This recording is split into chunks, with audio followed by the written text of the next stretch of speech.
Introducing a new podcast. Karen Hunter is awesome. If you like me on SiriusXM Urban View Channel 126, you're gonna love me. And Karen Hunter is awesome. Hey, this is Karen Hunter, host of the Karen Hunter Show on SiriusXM's Urban View. Karen Hunter is awesome is an actual podcast to bring heat and energy and knowledge and power. A 1-2 punch that I don't think you get anyplace else. Tell the truth. So check out the podcast wherever you get your podcast. You will not be disappointed. Karen Hunter is awesome. A new podcast from Karen Hunter. We're talking about Caitlin Clark, Time Magazine Player of the Year. I am Athlete of the Year. I admit it, I would normally be bothered by this, but I'm not really bothered because I think she definitely deserves it. She, the polarization, and I'm only feeling this way because she spoke out.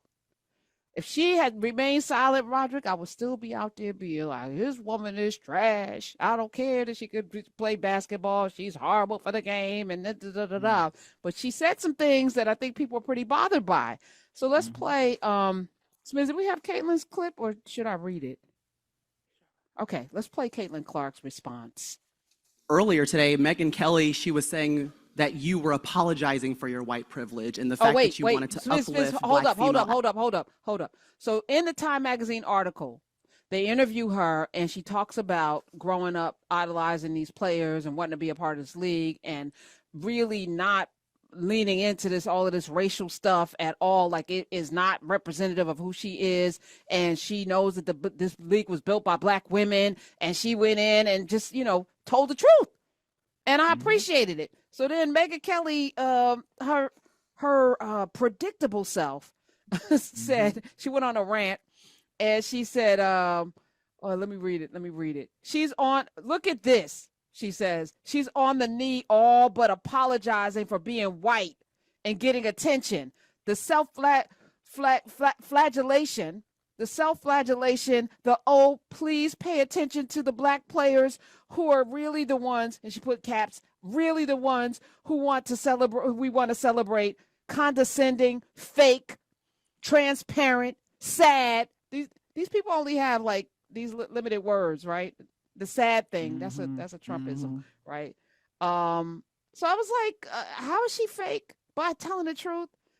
You were loving her a month before she opened her mouth. Now she's fake. Right. Now she's apologizing for being white. No, she's telling the truth. And you know what, Rod, as I was reading Megyn Kelly's thing, I wondered, Megyn Kelly and 75% of white people who have no relationship with black people. Right.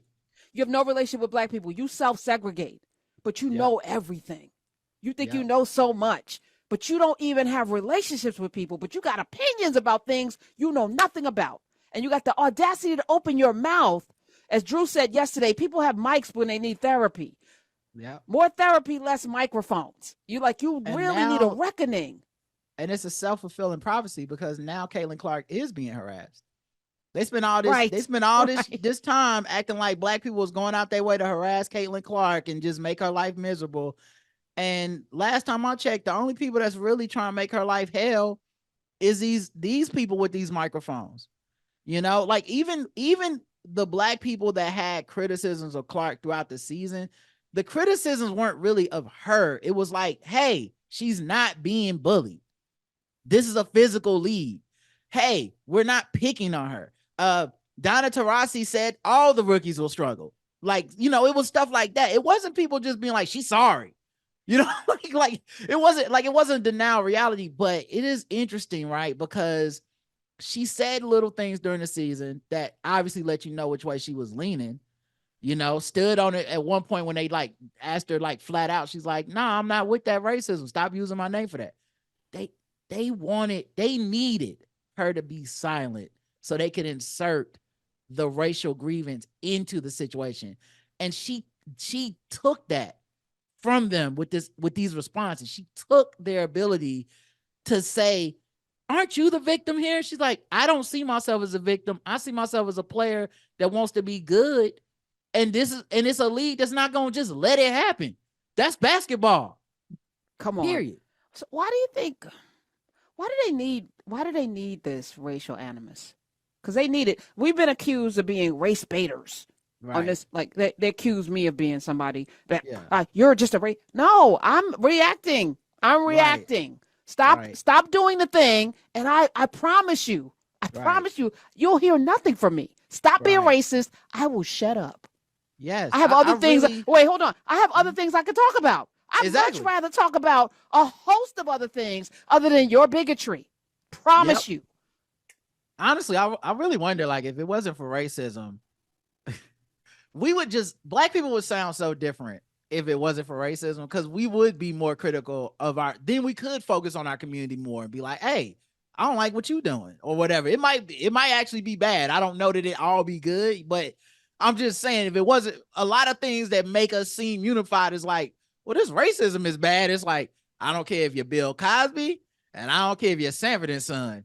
Racism messing us all up, so we can agree on that. But yeah, I don't know why they need it. I mean, I know why they need it. America is a heist. You're living in a stolen house, and now everybody walking down the street, you're peeking out the blinds like, here they come. And I feel like that's just the soul of the whole problem, and it won't go away because it's not our problem. It's a white problem for white people to deal with through therapy or something, instead of electing tyrants. How about y'all just sit down with it and be like, this is it. You're mad at us for making you feel guilty, but it's a thing that happened. Think a great example is when they go, we gotta take this out the books because we don't want this racism stuff in the books. It's making the kids feel bad. And I always think to myself, like, but why does it have to make the kids feel bad? Like, why does it have to? Well, they didn't do it, right? So, like, that's why I should stay in. They didn't do it. Like, it's not like the book makes where it's like, white people did this, and you, little Johnny, you did it too. No, it's just, hey. And so acknowledging something like privilege, it shouldn't be the shot across the bow at anybody. Privilege exists. It's the NBA, to be honest. Tall privilege exists. Ain't too many 4-footers in there either. Like, it's a lot of privilege. Like, it's privilege in different areas. I don't even understand why they get so enraged. It's as if they're doth protest too much. They doth. Well, mediocrity does kind of bleed through. And there's also this kind of like, I don't want to be found out. Because if I have to compete in an even playing field, I think the fear that they have is that they won't be able to compete. And it's probably correct, because you haven't had to, right? Yes. I'm absolutely supremely confident that you can't compete if the playing field is even. I'm clear about that. But it also is an opportunity to get ready, to get better, to be excellent, to actually be excellent and not celebrate mediocrity. That's what really bothered me about the white basketball Caitlin Clark enthusiast. The ones who went to like this place of, why did the league make the schedule so hard at the beginning? First of all, she got drafted to the worst team. That's how number one picks work. Okay. That's number one. Second, so like the schedule was hard by second, the league got 12 teams. The schedule hard. That's the default setting. Ain't no easy schedule. You're gonna have to see all these teams at some point many times. So I don't even know what are you ducking? You can't duck this. And then the third thing, and this is why, like I said, as a Caitlin Clark fan, I found it offensive to her. Do you think she one of them ones, or do you not? Because I was never, as a LeBron fan, I never ducked no smoke. I'm like, yeah, I want him going against Dwight Howard. I think he better than him, and we gonna find out. And when he lose or whatever, that's gonna make him better as part of the story, and he'll be coming right back on his ass, and we gonna get that thing one day. That's how you look at it as a sports fan. The way that they did this, like Missy Ann shit for her, I was like, this not sports anymore. Y'all want it to be like the Pop Warner or something, where it's like every kid gets to play. Hey. Oh no, your mic went out. Did his mic go out, or did we go out? Oh, you muted yourself, Roderick. I hit the wrong button. Hello? Look, but I hit the wrong button. My bad. But look, I got too excited. My point is, when they got to the Olympics, how did they sound about them Olympics? They put her on the team. She don't even gotta play. People just gonna want to watch to see her sit on the bench. I said, I thought y'all thought she was a dog. Who want to sit on the bench? In the NBA, we just laughed at Jason Tatum for being set on the bench. That's whole Olympics. Right. That's not admirable. That's not what this is about.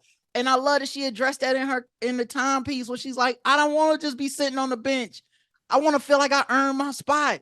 Did I want a spot? Hell yeah, I wanted a spot. You supposed to want a spot. But I know it's 12 other people more deserving.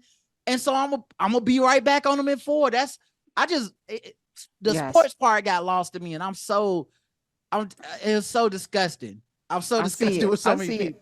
I love your take on this. Time Magazine's Athlete of the Year, Caitlin Clark. I'm in agreement with it. Megyn Kelly's not. She calling her fake. She's calling her fake and condescending, and how dare she's apologizing for being white. Well, she was interviewed after that, and this is why I wanted to set it up, Smith. And here's what she said. Earlier today, Megyn Kelly, she was saying that you were apologizing for your white privilege and the fact that you wanted to uplift Black female athletes and make sure that they were getting the shine, kind of like your pioneers were getting the shine that they deserved. And I just want to know how you feel or how you respond to some of those criticisms when you have to deal with something that it's really not your problem. Like, I feel like it's them looking in a mirror a little bit, but it still comes down on your shoulders. I feel like I always have had really good perspective on everything that's kind of happened in my life, whether that's been good, whether that's been bad. And then obviously coming to the WNBA, like I've said, I feel like I've earned every single thing that's happened to me over the course of my career. But also, I grew up a fan of this league from a very young age. Like, my favorite player was Maya Moore. Like, I know what this league was about. And like I said, like, it's only been around 25 plus years. So I know there's been so many amazing Black women that have been in this league, and continuing to uplift them, I think, is very important. And that's something I'm very aware of. And like I said, like, I try to just be real and authentic and, you know, share my truth. And I think that's very easy for me. Like, I'm very comfortable in my own skin. And that's kind of been how it is my entire life. Yes. And you'll never be able to make everyone happy. And someone that knows that at the age of 22, like, let's go. I mean, I think I have good perspective on that. And like I said in the article, which turned out amazing, I thought it was great. I said, I feel like one of my best skills is just blocking things out. Like, I don't really, the only opinions I really care about are the people that I love, my teammates, my coaches, the people inside of our locker room, the people that I see every single day, and I know have my best interests at heart too. So I think my best skill is just blocking out the noise, and hopefully it continues to be, because with the way things are going and where the WNBA is going, you want that attention and you embrace it, and that's what makes this so fun. Yeah. I'm just so thankful that you are the leader. Like, you are the chosen one in the future of the sport because of the allyship, the truth, and the willingness to stand and say things if you have to. But I also think the nuance that you used in that article, and I hope everyone gets a chance to read it. And that's the thing I liked about her too through the season, because watching sports, you just notice it. The people that can block stuff out, those are the ones that go on to greatness. And so I thought a lot of people mistook her blocking out the distractions and being like, I just want to focus on being good at basketball, with like, oh, this is because she silently agrees with, these race baiting white people that want. I'm like, nah, she says she don't, but she just ain't trying to be making every post game presser into that. She's actually trying to get better at basketball. She wants their team to make the playoffs. She's leading the league in turnovers. She probably want to work on getting that down. Like, it's a lot of basketball stuff, but she just kept doing little stuff throughout the year. But we've seen that with great players, right? Patrick Mahomes' greatest ability is blocking stuff out. Like, he got a crazy, annoying ass wife, a brother that was a TikTok star, and then he get on that field and it's locked in. Michael Jordan, greatest dude we ever seen. It didn't matter what was happening. Focus, right? So, like, I think people mistook that for some level of like, I don't see what y'all doing. It's like, nah, when I get a chance, because I ain't had time to breathe yet. I went straight from college, straight to this. The only time she got a break was for the Olympics, because she didn't go. And when she came back, she played better. And I was like, okay, so you need a break. She's not going to play in the 3-on-3 league that the women are doing this off season, although she's open to doing it later. But she's like, I actually need this time to practice, lift weights, and get better.